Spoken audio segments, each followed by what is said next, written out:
વર્ષ 2024ની હનુમાન જયંતિ છે ઘણી ખાસ. આવો જાણીએ તેની સાચી તારીખ અને પૂજાનો મુહૂર્ત અને પૂજા વિધિ. મિત્રો, દર વર્ષે ચૈત્ર માસની પૂર્ણિમાએ હનુમાન જયંતિ ઉજવવામાં આવે છે. એવી માન્યતા છે કે હનુમાનજી આજે પણ સશરીર ધરતી પર ઉપસ્થિત છે. એટલે આ પર્વને હનુમાન જન્મોત્સવ કહેવું પણ ખોટું નહીં હોય. કહેવાય છે કે બજરંગબલીનું નામ લેવાથી જ દુઃખ, સંકટ, ભૂત, પિશાચ કોસો દૂર ભાગી જાય છે. તુલસીદાસજીએ હનુમાનજીને લઈને લખ્યું છે કે સંકટ કટે મીટે સબ પીરા, જો સુમિરે હનુમંત બલબીરા. તેનો અર્થ છે કે હનુમાનજીમાં દરેક પ્રકારના કષ્ટ, તાપને દૂર કરવાની ક્ષમતા છે. આવો જાણીએ આ વર્ષે હનુમાન જયંતિ કયા દિવસે ઉજવવામાં આવશે અને તેની પૂજાનું શુભ મુહૂર્ત અને વિધિ શું છે. ક્યારે છે હનુમાન જયંતિ?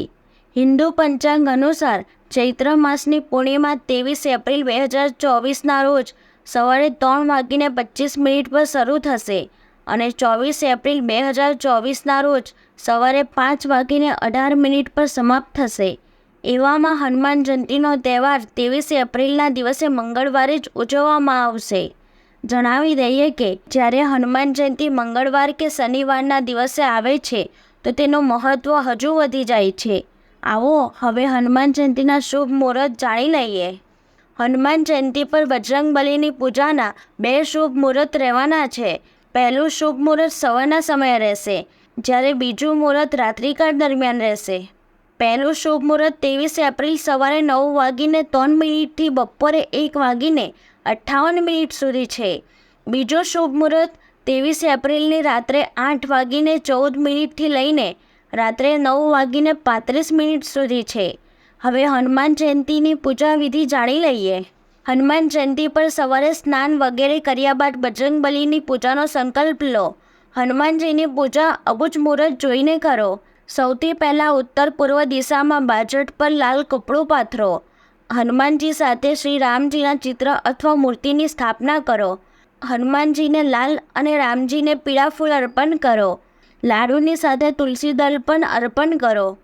પહેલાં શ્રી રામનો મંત્ર ઓમ રામ રામાય નમઃનો જાપ કરો. પછી હનુમાનજીનો મંત્ર ઓમ હનુમંતે નમઃનો જાપ કરો. જણાવી દઈએ કે આ વર્ષે હનુમાન જયંતિ પર વિશેષ યોગ બની રહ્યા છે. આ વર્ષે હનુમાન જયંતિ મંગળવારના દિવસે આવી રહી છે. મંગળવારનો દિવસ હનુમાનજીની પૂજા માટે વિશેષ ગણાય છે.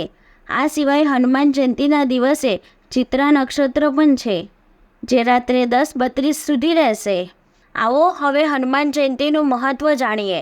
આ વર્ષે હનુમાન જયંતિ અને મંગળવારનો સંયોગ રચાયો છે.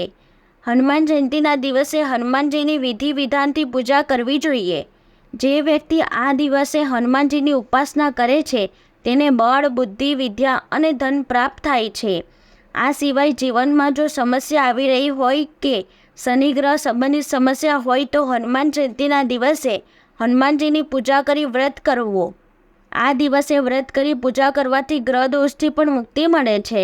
હનુમાન જયંતિ પર કરવાના ઉપાયની વાત કરીએ તો આ દિવસે વડના ઝાડનું એક પાંદડું લો અને તેને સારી રીતે સાફ કરી લો.